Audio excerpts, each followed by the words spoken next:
अपना कंटिन्यू करते हैं लेक्चर को।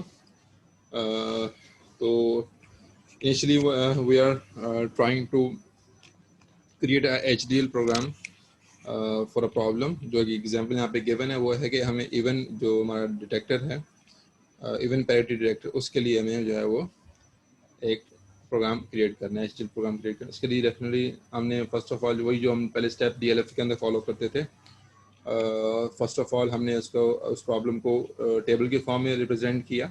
उस टेबल के फॉर्म में उस टेबल के फॉर्म से हमने जो है उसकी SOP को गेट किया और SOP के ज़रिए से हम इजीली उसका हमने स्टेप कर तो इनिशियल हमने स्टेप कर लिए। अब एक्चुअल प्रोग्राम कैसे लिखना है, तो एक्चुअल जो प्रोग्राम है वो हम प्रोग्राम का जो लॉजिक इम्प्लीमेंट करेंगे इस इवन पैरिटी डिटेक्टर की, वो हम SOP के ज़रिए से करेंगे। ठीक है। अच्छा, आप पहले भी you are familiar with the HDL program, क्योंकि आप लैब कर चुके हैं और लैब के अंदर आप यू आर फेमिलियर। अब हम उसके एज यू नो उसके जो मेन दो पार्ट्स हैं उसको हम डिस्कस कर लेते हैं। ठीक है। तो जब भी आपका you are writing HDL program VHDL के अंदर, तो मेनली जब आप प्रोग्राम अपना क्रिएट करेंगे उसके अंदर दो मेन पार्ट होते हैं। उसके अंदर there are two main portions of the program. First वाला जो पोर्शन है वो आप उसका होता है, उसको एंटिटी बोलते हैं। ठीक है, this is the entity part. ठीक है। जब भी आप प्रोग्राम क्रिएट करेंगे डेफिनेटली लाइब्रेरी के अंदर, तो आपको ये टॉप पे IEEE लाइब्रेरी वगैरह और स्टैंडर्ड लॉजिक वगैरह की पहले से ऐड होती हैं। तो this these are the libraries जो एज अब पता है लाइब्रेरी का पर्पस क्या होता है कि इसके अंदर जितने भी हमारे स्टैंडर्ड जो फंक्शन हम यूज़ करते हैं, प्री डिफाइंड फंक्शंस मौजूद होते हैं। और इसी तरह जितने भी इसके अंदर कीवर्ड्स जो यूज़ करें, जैसे एंटिटी हो गया, पोर्ट हो गया, एंड हो गया, दीज आर ऑल कीवर्ड्स। तो किसी भी प्रोग्रामिंग के जो मेन कीवर्ड्स होते हैं वो लाइब्रेरी के अंदर पहले से डिस्क्राइब्ड होते हैं, पहले से डिफाइंड होते हैं। ठीक है।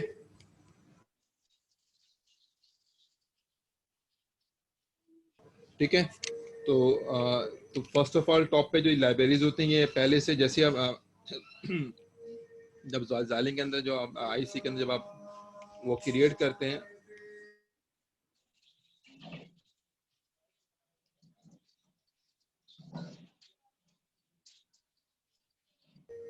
तो जैसे ही आप ये क्रिएट करेंगे तो उस टॉप पे जो उसकी लाइब्रेरीज हैं वो आपके अंदर वो पहले से उसको इंक्लूड कर देगा, उसको ऐड कर देगा उसके अंदर। ठीक है। देन सेकेंड इसके अंदर पोर्शन जो आपके पास,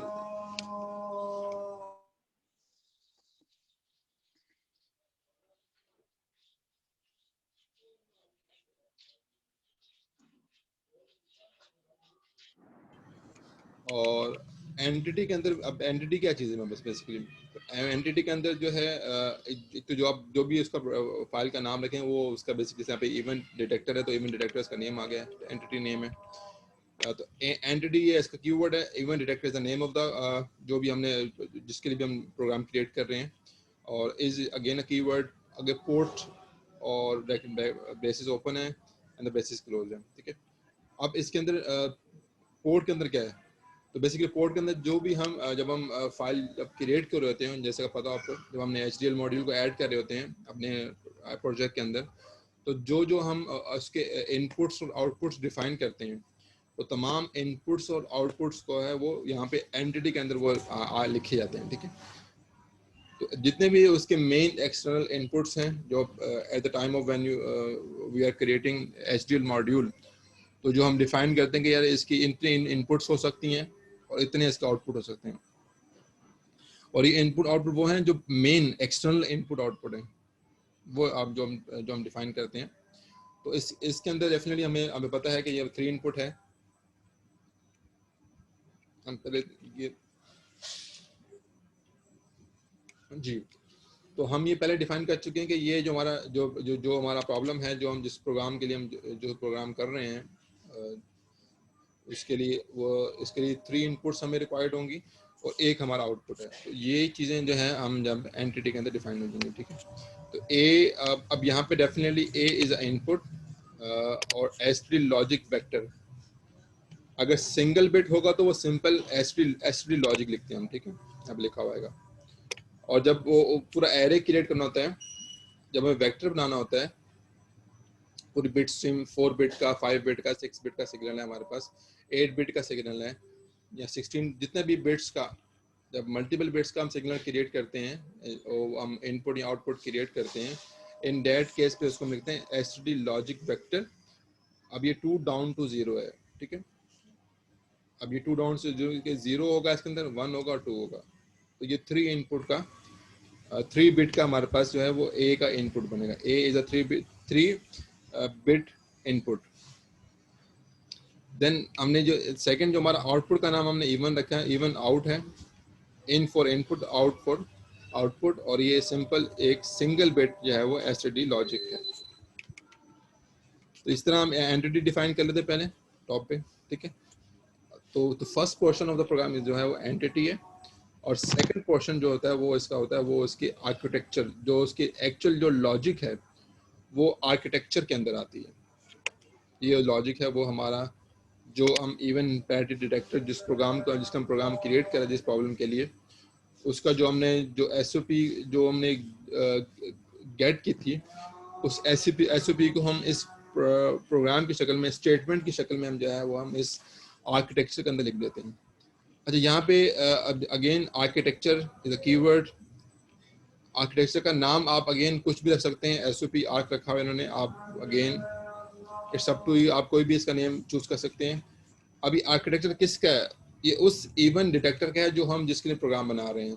तो architecture SOP of arch of even detector is, again this is name of the architecture और this is name of the program जो आपने इनिशियली जो प्रोग्राम का नाम डिसाइड किया होता है, जिसके लिए भी आप इस प्रॉब्लम के लिए भी आप प्रोग्राम लिख रहे हैं, ठीक है। तो ये इवन डिटेक्टर कहाँ से हमारा आएगा? ये सेम एज इट इज जो कि यहाँ पर हमने पहले ऊपर एंटिटी में डिफाइन किया था, दोनों ये सेम है, ठीक है। आगे बढ़ते हैं। उसके बाद यहाँ पे कुछ सिग्नल डिफाइंड है, ठीक है।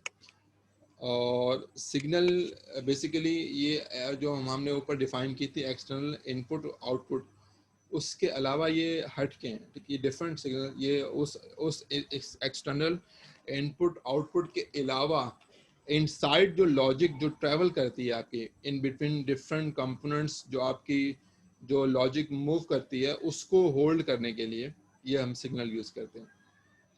तो basic this is signals, this is a simple इस कह सकते हैं कि ये इंटरनल जो आपके जो आपके फ्रॉम जो लॉजिक मूव होती है from one component to another component, from one CLB to another CLB, तो ये उसके लिए हम सिग्नल्स को यूज करते हैं कि अगर एक जैसे फ्रॉम एंड गेट है उसका आउटपुट जो है वो अगले वाले और का इनपुट बन रहा है, तो हम यहाँ पर सिग्नल के जरिए से उसको डिफाइन करते हैं।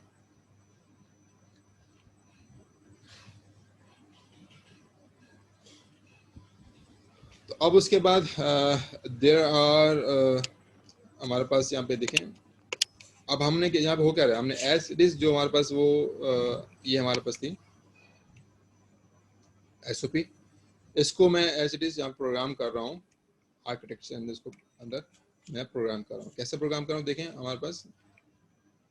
अगर मैं यहाँ पे इसको थोड़ा सा अगर आपको समझा दूँ, जैसे फॉर एग्जांपल यहाँ पे, अब यहाँ पे हमारे पास बेसिकली अगर आप गौर करें एसओपी के अंदर क्या हो रहा है, देयर आर 4 एंड टर्म्स, ठीक है। ये भी and A and E and, and यहाँ पे भी एंडिंग हो रही है, यहाँ पे भी एंडिंग हो रही है, यहाँ पे भी एंडिंग हो रही है, यहाँ पे एंडिंग हो रही है। तो ये जो फर्स्ट हमारी ये फर्स्ट एंड टर्म है, ठीक है। ये सेकंड एंड टर्म है, ठीक है। ये थर्ड एंड टर्म है, ये 4 एंड टर्म, ये 4 एंड टर्म्स हैं, ठीक है। और अब इसके अंदर किस तरह हम कर रहे हैं देखें, जो हम सिग्नल कहाँ पे यूज करें वो मैं आपको बताता हूँ। देखें और देखें तो जो आपका पास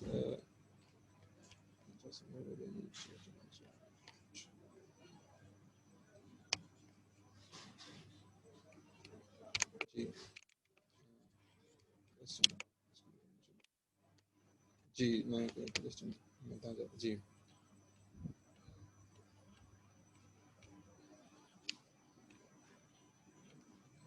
तो हम इसे ड्रॉ ले लेते हैं इसको मैं तो ठीक है।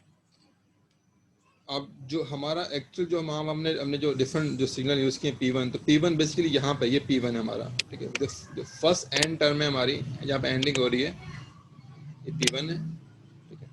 तो हम यहाँ पे कह रहे हैं कि जब हमारा इनपुट जो हमारा A2 A1 A0 यहाँ पे तमाम इन्वर्ट होने के बाद जब यहाँ पे एंड होने के बाद ये P1 इसका आउटपुट है और ये P1 कहाँ जा रहा है यहाँ पर तो फर्स्ट जो हमारे पास एंड लॉजिक लगी हुई एंड गेट लगा हुआ है एंडिंग यहाँ पे हो रही है फर्स्ट टर्म हमारी जो ये वाला दिस वन इसकी जो बात करूँ इस वाली की बात करूँगी मैं ठीक है इसमें हमारे पे A2 भी एंड इन्वर्ट हो रहा है A1 भी इन्वर्ट हो रहा है और A0 भी तो ये तीनों इन्वर्ट होके देखें फर्स्ट वाले एंड में जा रहे हैं और एंड को हम क्या करें यहाँ पे इसको मैंने P1 नाम दे दिया इसको मैं नाम दे रहा हूँ P2 ठीक है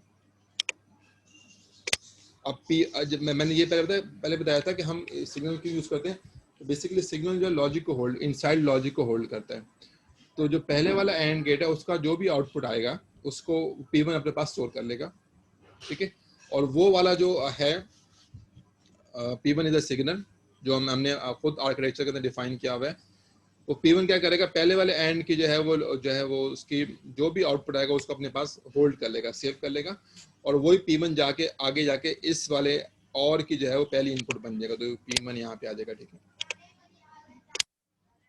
अब देखें हम सिर्फ P1 को लेके चलते हैं और मैं आपको उसको दिखाता हूँ कि हमने इसको किस तरह उसको वहाँ पे किया है तो P1 वो एंडिंग टर्म है जहाँ के अंदर तीनों के तीनों हमारे इनपुट जो है वो इन्वर्ट होके फर्स्ट एंड जो है वो लॉजिक के अंदर एंड गेट के अंदर जा रही हैं अब इसको हम किस तरह प्रोग्राम करें इसमें देखें यहाँ पे आ जाए जी तो आपको नजर आ रहा है यहाँ पे देखें ये P1 है हमारे पास ये P1 फर्स्ट हमारा ये फर्स्ट एंड को रिप्रेजेंट कर रहा है P1 तो P1 के अंदर जो हम जिसको प्रोग्राम करें not of A2 not of A1 ठीक है और नॉट ऑफ तो चारों जो हमारे पास जो हैं सॉरी तीनों हमारे पास इनपुट हैं वो तीनों मैंने बताया था कि तीनों इनपुट हमारी जो पहली वाली जो है जिसमें तीनों हमारी इनपुट इन्वर्ट हो रही हैं और वो एंड के अंदर जा रही हैं तो उस फर्स्ट वाली जो एंडिंग टर्म को जो है हमने जो एसओपी के अंदर लिखी थी पहली वाली उसको हमने जो है वो यहाँ पे लिख दिया ठीक है तीनों इन्वर्ट हो रही हैं और उनका जो पहली वाली एंडिंग टर्म का जो आउटपुट है वो P1 उसको होल्ड कर रहा है again P1 is internal signal जो कि पहले वाले जो है इंटरनल जो एंड गेट की जो है आउटपुट को होल्ड कर रहा है अभी P1 इसी तरह P2 करेगा सेकंड टर्म वाले के P2 है दोबारा पर जाते हैं देखते हैं ठीक है सर ये प्रोग्रामिंग टेस्ट बेंच वाली फाइल में करेंगे ना नहीं HDL के अंदर जो हम VHDL मॉड्यूल ऐड करते हैं ना उसके अंदर प्रोग्रामिंग होती है जी जब आप सबको याद नहीं आ रहा जो हम एक्चुअली जब हम पहले एक प्रोजेक्ट क्रिएट करते हैं प्रोजेक्ट क्रिएट करने के बाद जब हम उसके अंदर ऐड अ सोर्स पे क्लिक करके हम VHDL मॉड्यूल ऐड करते हैं और मॉड्यूल वाली प्रोग्रामिंग मॉड्यूल में VHDL मॉड्यूल ऐड करते हुए हम उसके इनपुट्स और आउटपुट डिफाइन करने पर जब उसको ओके करते हैं तो ये प्रोग्राम आपके पास ओपन होता है ये फाइल ओपन होती है ठीक है और उसके अंदर आप पहले से एंटिटी भी डिफाइन होती है और उसके अंदर आर्किटेक्चर भी डिफाइन होता है ठीक है एंटिटी वो होती है जो आपने पहले जब आप VHDL मॉड्यूल ऐड करते हो जब आप इनपुट आउटपुट डिफाइन करते हैं उसको वो एंटिटी में लिख देता है खुद लिख देता है वो ठीक है और उसके बाद आर्किटेक्चर के अंदर जो है वो लॉजिक आपने खुद लिखनी होती है कि अब इन इनपुट्स का आपस में कनेक्शन क्या बनेगा तो वो हम कनेक्शन लिख रहे हैं तो मैं पहले बता चुका हूँ कि हमारे पास ये एक्चुअल हमारे पास हमने इस एसओपी से हम ये सर्किट बना लिया और इस सर्किट से मैं आपको उस प्रोग्राम को डिफाइन कर रहा हूँ किस तरह तो P1 जो है हमारी फर्स्ट वाली जो एंडिंग टर्म है उसको P1 होल्ड करेगा उसको आउटपुट सेकंड वाली जो एंडिंग टर्म हमारी उसका जो है वो ये वाली इसका आउटपुट P2 के पास जा रहा है यहाँ पे P3 आ जाएगा ठीक है और ये P4 है हमने इस प्रोग्राम के अंदर जो है वो हमने we have 3 external inputs A2 A1 A0 और एक जो है हमारा आउटपुट E1 है और ये तो बिल्कुल एक्सटर्नल अगर मैं इसको एक बॉक्स क्रिएट कर दूं और मैं बोलूँ इसका ये हमारा एक बॉक्स बना हुआ है ठीक है दिस इज आउटर बॉक्स इसकी पूरा कहते हैं वो इसकी वो क्या है आउटर इसका पूरा बॉक्स है इनसाइड लॉजिक है अब आउटर हमें 3 इनपुट देनी है एक्सटर्नल इनपुट और एक हमें आउटपुट मिलेगा हम जो इनपुट करेंगे हमारा आउटपुट वो मिलेगा ठीक है और ये हमारा सर्किट जो इनसाइड जो लॉजिक है वो इवन पैरिटी डिटेक्टर की है इनपुट के अंदर अगर नंबर ऑफ वंस इवन होंगे तो आउटपुट हाई हो जाएगा और अगर इनपुट के अंदर जो है नंबर ऑफ वंस ऑड होंगे तो आउटपुट जो है वो लॉजिक वो जीरो रहेगी, वो ऑफ रहेगा। ये एक्चुअली हमारा प्रोग्राम है। अब इनसाइड द लॉजिक है वो क्या है, वो हमारे पास ये इस तरह हमने एंड और ऑर गेट्स को इस्तेमाल किया है, ठीक है। अब एंड गेट और ऑर गेट के दरमियान जो लॉजिक को होल्ड करने के लिए सिग्नल को बेसिकली वो आउटपुट जो है वो किस तरह ट्रेवल करेगा, तो उसके हम सिग्नल्स यूज करते हैं। सिग्नल अब क्या करेगा, पहले वाला P1 जो सिग्नल है वो पहले वाले एंड गेट के आउटपुट को होल्ड करके उसको लेके जाकर और की इनपुट बन जाएगा, ठीक है।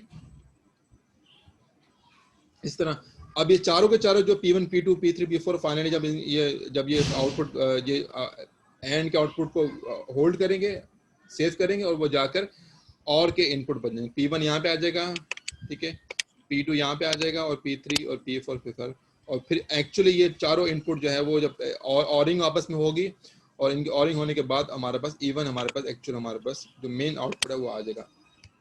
अब ये देखेंगे प्रोग्राम में किस तरह ये देखेंगे इसका।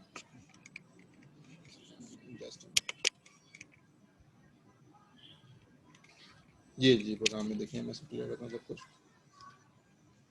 तो P1 ये बना हमारे पास, P2 P3 P4 ये एंडिंग होने के बाद ये चारों P1 P2 P3 चारों एंड गेट के आउटपुट्स यहाँ पर देखें हमारे पास ये अब ऑरिंग हो रही है। यहाँ पे देखिए P1 P2 और ये ऊपर और गेट हमने अप्लाई कर दिया, ठीक है। समझो ये तो पहले एंडिंग होने के बाद, ठीक है, फिर इनके आपस में ऑरिंग होगी और ऑरिंग होने के बाद जो हमारा आउटपुट इवन हमारा एक्चुअल मेन आउटपुट है वो हमें मिल जाएगा इसके बाद। सर जी सर मुझे ये चीज बताएं, आपने प्रोग्राम को कहाँ बताया कि P1 क्या है P2 क्या है, ए का मुझे पता चल गया कि आपने ये डिफाइन कर दिया हम। देखें टॉपिक ये सिग्नल से ये मैंने कहा था सर कि हम मेरा ये एक मिनट में हम करते क्या है कि मैंने पहले बताया था कि मेन जो हमारे एक्सटर्नल इनपुट्स आउटपुट वो हम पहले एंटिटी में डिफाइन कर दिया हमने, वो तो हो गए। उसके बाद इनसाइड जो लॉजिक है उसको लिए हम सिग्नल्स यूज करते हैं। ऑस्ट्रेलिया आपने वी कांट हम ये कैसे अब कैसे डिफाइन करेंगे, पहले वाले एंड का आउटपुट दूसरे का इनपुट बन रहा है, कैसे डिफाइन करेंगे? ये जस्ट लाइक अ वेरिएबल्स हैं, जिसे हम वेरिएबल यूज करते हैं ना जी सी के अंदर, जो हमारे लॉजिक को होल्ड करते हैं, सेम लाइक दैट ये सिग्नल वेरिएबल की तरह है। लेकिन यहाँ पे थोड़ा सा डिफरेंस है, वो मैं चला आगे बताऊंगा आपको कि वेरिएबल्स भी हैं और लेकिन एक्ट लाइक अ वेरिएबल कर रहे हैं, ठीक है। लेकिन डेफिनेटली इनकी अपनी और भी इनकी प्रॉपर्टीज हैं, वो इंशाल्लाह जैसे हम आगे बढ़ेंगे वो इंशाल्लाह आपको फिलहाल वो आपको क्लियर हो जाएंगे। फिलहाल ये समझ लें कि यहाँ पे हम सिग्नल्स को यूज करें जो इनसाइड द लॉजिक उसको होल्ड करते हैं, जी जस्ट लाइक अ वेरिएबल्स। जी ठीक है। वो हाँ सोएब आप कुछ सर पूछ रहे हैं? दूसरी क्लास स्टार्ट हो गई सर ठीक है, सफी की। आप लीव कर जाएं, क्वेश्चन मैंने बटन मार कर दूंगा, बाकी वीडियो आप देख लीजिएगा बाद में रिकॉर्डिंग। जी सर मेरा ये सवाल था कि जो नंबर ऑफ सिग्नल के आपने वेरिएबल डिफाइन करें, ये नंबर ऑफ आउटपुट पे डिपेंड करता है? सिग्नल्स आप डिपेंड करते हैं कि आप कितने सिग्नल यू है, आपके इंटरनल कितनी लॉजिक है और कितने आपको सिग्नल रिक्वायर्ड हैं इंटरनली और लॉजिक होल्ड करने। जैसे यहाँ पे हम 4 एंडिंग टर्म हो रही तो हमने 4 यूज किए हैं, अगर 3 होते फिर हम 3 यूज कर लेते, ठीक है। तो ये डिपेंड सर करता दूसरा है। ये कि जो जी बोले सर जो आपने एंटिटी में डिफाइन करा है वो डाउन में 0 से 2 तक 3 इनपुट है, तो मेरे पास क्या नाम है 0 1 और 2। अगर इनपुट ज्यादा होंगे तो फिर क्या नाम है मैं क्या नाम है वो वहां से बढ़ा दूंगा। हाँ वो बात में आपको जितने बिट्स का सिग्नल चाहिए ना, आपको इनपुट या आउटपुट जो भी जितने बिट्स का भी चाहिए उसके अकॉर्डिंगली आप उसको क्रिएट कर सकते हैं। जैसे यहाँ पे मैंने लिखा 2 डाउन टू 0, ये 3 बिट का हो गया। If you need a 4 bit का तो 3 डाउन टू 0 हो जाएगा। समझ गया सर, थैंक ठीक, यू। ये चीज होगी। तो अब ठीक है, ये क्लियर हो गया। तो अगर मैं इसको थोड़ा सा और आप एक्सप्लेन करूँ तो ये आपका ये चारों ये जो है P1 these are ending terms, ये एंडिंग हो रही है जिनको कहते हैं SOP। तो ये प्रोडक्ट टर्म्स हैं चारों, और जो ये जो टॉप पे जो आपके पास ये जो स्टेटमेंट है ये आपकी ऑरिंग टर्म है, सम हो रहे हैं। तो था सम ऑफ प्रोडक्ट्स, तो ये प्रोडक्ट टर्म्स ये नीचे वाली हैं आपके पास ये चारों, और एंडिंग होने के बाद जो ऑरिंग हो रही है वो ऑरिंग ये ऊपर हो रही है। तो अगेन आपको पता है कि हम किसी भी लॉजिक को हम इम्प्लीमेंट कर सकते by using and term and the और टर्म, एंडिंग एंड ऑरिंग, ठीक है। अब इसके अंदर अस्सलाम वालेकुम सर। जी बोलें। सर क्लास शुरू हो गई है सर सफ़ी की, तो लीव कर रहा हूँ, बाद में रिकॉर्डिंग देख लूंगा मैं। जी जी सही है, ठीक है भाई, जिनकी भी क्लास शुरू हो ओके रही है वो लीव कर सकते हैं, ठीक है, बताने की ज़रूरत नहीं है। फिर इंशाल्लाह हम बाद में जो भी रिकॉर्डिंग देख लीजिएगा, ठीक है। अच्छा ठीक है जी, तो ये क्लियर हो गया। तो इस तरह हम within an architecture we have to define the logic. जो भी हमें लॉजिक इम्प्लीमेंट करनी है, जो भी हमारे पास गिवन बूलियन एक्सप्रेशन है या लॉजिक है, उसको हम इस तरह उसके अंदर आर्किटेक्चर में डिफाइन करते हैं, ठीक है।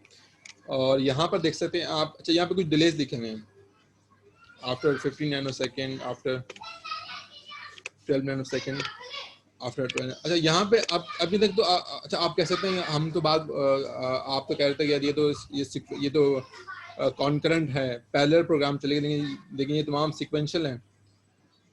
ये एक्चुअल अभी होगा क्या, ये 5 की 5 स्टेटमेंट एक साथ एग्जीक्यूट होंगी, ठीक है। और यहाँ पे जो हम डिले लिख रहे हैं एक्चुअल वो डिले से लिख रहे हैं, है तो ये कॉन्करेंट है, बस ये बात बता दूं मैं, आगे इसको हम फर्दर भी डिस्कस करेंगे। लेकिन इनका एक्चुअल जो ये डिले लिखने का मकसद ये है कि इतने डिले के बाद इनका एक्चुअल ट्रू जो है वो रिजल्ट आएगा।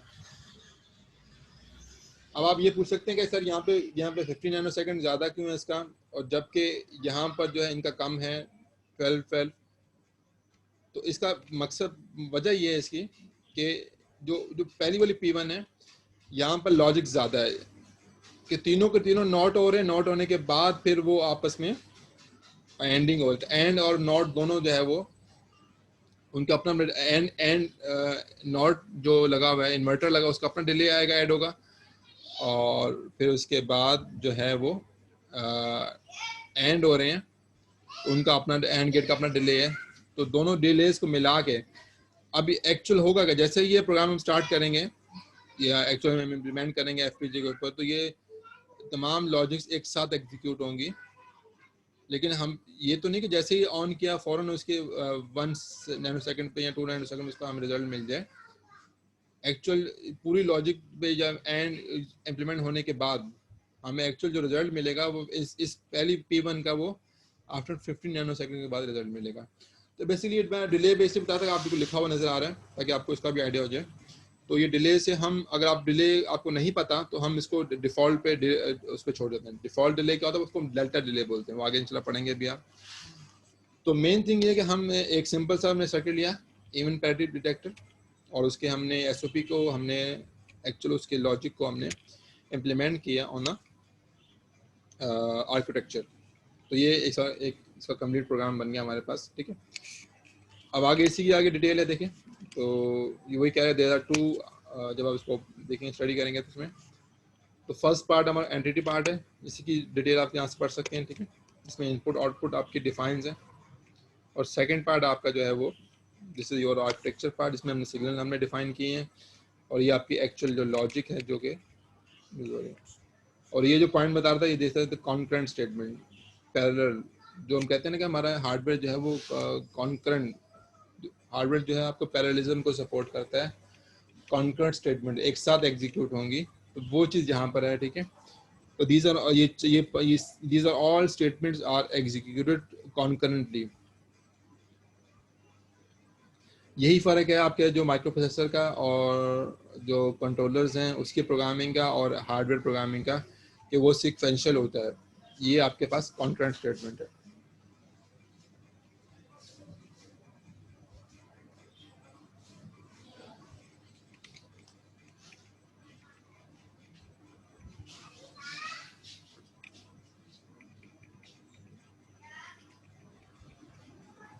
ठीक है, यहाँ तक कोई सवाल है तो फिर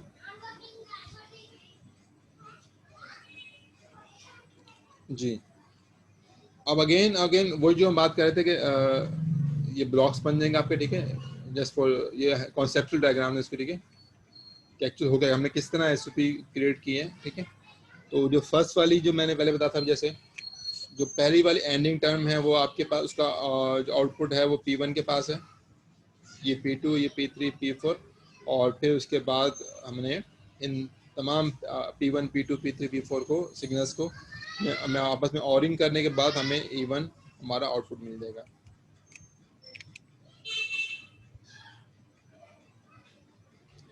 किसी को यहाँ तक कोई अगर क्वेश्चन है तो मुझसे पूछ सकते हैं।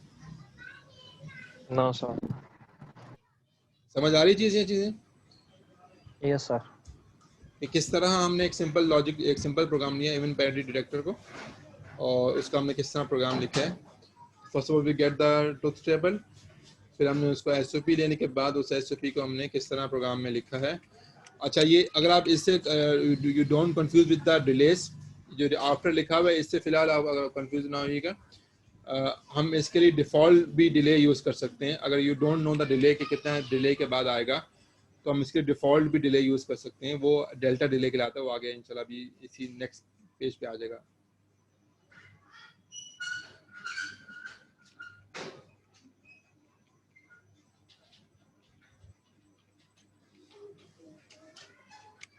अच्छा, अब हम क्या क्या क्या कहते हैं कि भाई ये जो स्टेटमेंट्स हैं दीज आर ऑल कॉन्करेंट। जब ये एक साथ एग्जीक्यूट होंगी तो फिर डेफिनेटली इनका order does not matter. Order की कि किस ऑर्डर में होगा उसका कोई इफेक्ट नहीं पड़ता। आप किसी भी ऑर्डर में इनको लिख सकते हैं क्योंकि दीज आर ऑल कॉन्करेंट। ठीक है, सिक्वेंशियल में ऑर्डरिंग का मसला होता है सिक्वेंशियल के अंदर, लेकिन जब हम बात करते हैं ये कॉन्करेंट हैं तो हमें इसके अंदर फिर ऑर्डर डज नॉट मैटर। ठीक है, तो यही बात यहाँ पे नेक्स्ट उन्होंने कहा है, यहाँ पर नेक्स्ट के अंदर order of this concurrent statement does not matter, कि आप किसी भी ऑर्डर में लिख सकते हैं। जैसे हमें P1 P2 पर चला गया, P3 बाद में P1 बीच में आ गया एंड P1 P4, तो किसी भी ऑर्डर में लिखेंगे तो आपका रिजल्ट सही आएगा आपको। ठीक है सर इस पे ऑर्डर अगर रीअरेंज हो जाता है तो क्या टाइम के ऊपर परसेंट टाइम पे कोई फर्क पड़ रहा होगा? नहीं, टाइम पे तो फर्क नहीं पड़ेगा। टाइम जो आप डिफाइन करेंगे वो उसी उसके बाद ही आपको रिजल्ट मिलेगा। यहाँ पे लिखा हुआ है कि आपको आपका ट्रू जो इसका रिजल्ट आएगा इनपुट देने के बाद, इनपुट करने के बाद आपको 20 नैनो सेकंड के बाद आपको इवन पे आउटपुट मिलेगा। सर मतलब प्रोसेसिंग टाइम के ऊपर कोई फर्क नहीं पड़ रहा होगा उसकी? प्रोसेसिंग टाइम पे नहीं फर्क पड़ेगी, नहीं। ये पहले बात कर चुके हैं, ये कॉन्करेंट है। ठीक है, ये तमाम जो है सब स्टेटमेंट्स जो है वो एक साथ एग्जीक्यूट होंगी। ठीक है, दैट्स वाई इनकी ऑर्डरिंग की वजह से इनके जो है वो टाइम पे कोई इफेक्ट नहीं पड़ेगा।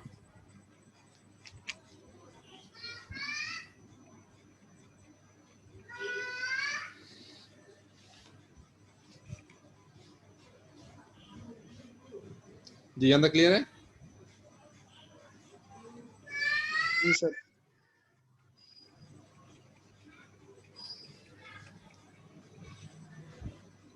और यही जो मैं बात करता था, if you don't know the exact delay of the statement, तो हम we can use delta delay.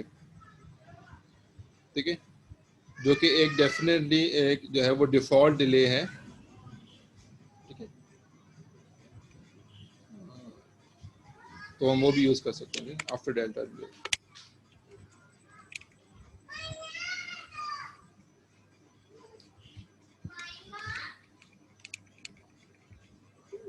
This is the first program जो हमने देखा। ठीक है, और इसको हमने इम्प्लीमेंट किया। ठीक है, फिलहाल हम यहीं तक रखते हैं। ठीक है, अब नेक्स्ट स्लाइड के अंदर इस नेक्स्ट जो इसके अंदर जो आपके पास कंटेंट आ रहा है इसके अंदर, उसके अंदर जो है उन्होंने सेम प्रोग्राम को, सेम जो आपके पास जो रिक्वायरमेंट है, हम चाह रहे हैं कि even parity detector we can create this by using XOR. आपको पता है डेफिनेटली, अगर आपको थोड़ा याद हो कि जब हम पैरिटी डिटेक्टर बना रहे थे, आपने यही सेम पैरिटी डिटेक्टर आपने DLF के अंदर पढ़ा होगा, और ये सेम पैरिटी डिटेक्टर आपने अगर वो याद हो आपको, सिग्नल के अंदर जो है वो कम्युनिकेशन सिस्टम के अंदर भी यूज होता है। तो basically we can create this by using XOR। तो XOR गेट के साथ उन्होंने इसको दोबारा से रीडिजाइन किया बाय यूजिंग XOR गेट।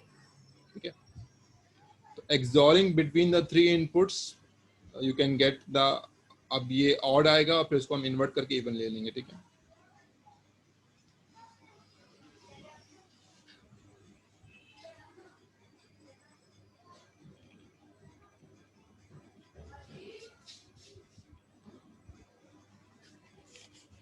तो सेम कॉम्प्लिकेटेड इवन हो रहा है, जी जी कॉम्प्लिकेटेड हो रहा है सर। कॉम्प्लिकेटेड यहाँ तो क्लियर है ना। आगे तो उसको मैं देखो रीडिजाइन किया है ना। चैप्टर कौन सा है? चैप्टर नंबर 2 है, मैंने आगे उसको रीडिजाइन किया है। मैं ये बताना चाह रहा था अच्छा, कि आप सेम आपका आप even parity detector by using and और इन्वर्टर से आपने बनाया पहले। जी ये क्लियर है? ये इसकी सही है, स्टेटमेंट हाँ। नजर है आपको, ठीक है? P1 P2 जी। ये हमने बना लिया, ठीक है? इसमें एंड गेट यूज हो रहे हैं और गेट यूज हो रहा है। हम्म, और सेम वही इवन पैरिटी डिटेक्टर हम एक्सॉर से भी बना सकते हैं। हाँ, आप इसको सिर्फ एक दो बस। थोड़ा सा मैं यहीं लाइन रोकता हूँ आपकी ठीक है। आसानी के लिए। आप थोड़ा सा गो थ्रू कर लीजिए डीएलएफ को, ठीक है? आप थोड़ा सा ओके आपने आपकी जो प्रीवियस कॉन्सेप्ट है डीएलएफ के, तो आप देखेंगे कि आपने एक्सॉर से भी बना सकते हैं हम, ठीक है? एक्सॉर में अगर आपको एक्सॉर का सर याद अगर हो, एग्जॉर से एक्सॉर क्या करता है बताएं मुझे? और नंबर वंस पे क्या देता है? 0 यस सर सेम 1 पे देता है। 1 देता है, सेम पे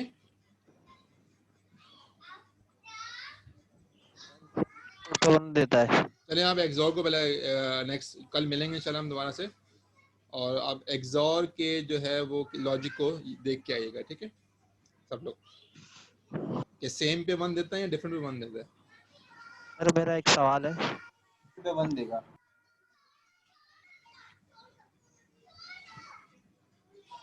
सेम पे 1 सर देता एक शॉट जो है सेम के ऊपर 0 देता है और डिफरेंट के ऊपर 1 देता है। है। ये कौन है ये भाई, किसने कहा है? सर असद बोल रहा हूँ मैं। असद ने सही कहा है बिल्कुल। जो है अच्छा इसको अच्छा ये तो हो गया सेम, और कैसे करेंगे? ये 2 इनपुट का हो गया ना। अगर इनपुट 3 हो जाए फिर क्या करेंगे? फिर सेम कैसे निकालेंगे? असद ने बिल्कुल ठीक कहा है कि अगर सेम यानी कि दोनों इनपुट सेम है, 0 0 है, तो आउटपुट क्या है? 0 आएगा। और अगर 0 1 है या 1 0 है तो आउटपुट 1 आएगा, और 1 1 पे भी आउटपुट 0 आएगा। ये तो सेम पे वो 0 और डिफरेंट पे 1 दे रहा है। लेकिन अगर हमारे इनपुट 3 हो जाएं तो फिर क्या होगा?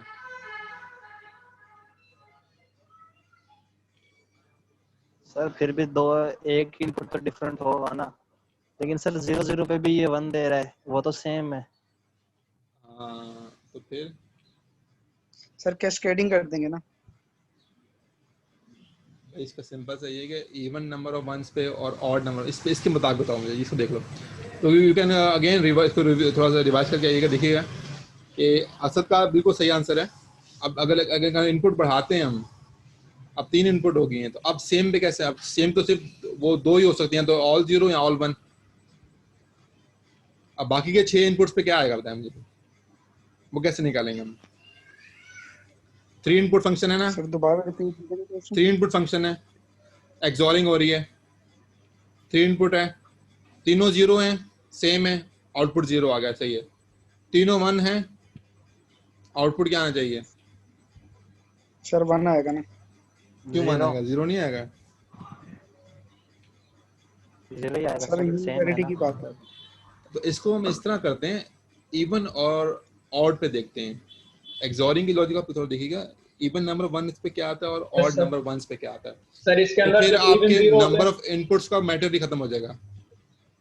फिर सर वो इसके अंदर सेम ये होता है जब 2 इवन 0 होते हैं तो 1 आता है आंसर, और 2 इवन 1 होते हैं अगर तो आंसर 0 आता है।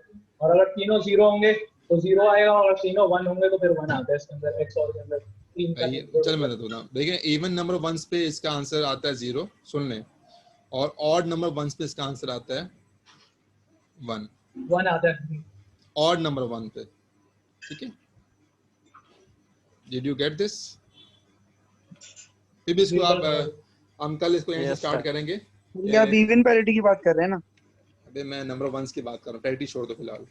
सिंपल एक्सॉर है, 3 इनपुट एक्सॉर बना के कल लेके आना कल, ठीक है? मुझे वो कोई दिखा के पिक्चर शेयर करे, ठीक है? 3 इनपुट एक्सॉर का क्या टेबल बनेगा, बस इतना सा काम कर लो आज के लिए, ये करके कल लेके आना, ठीक है?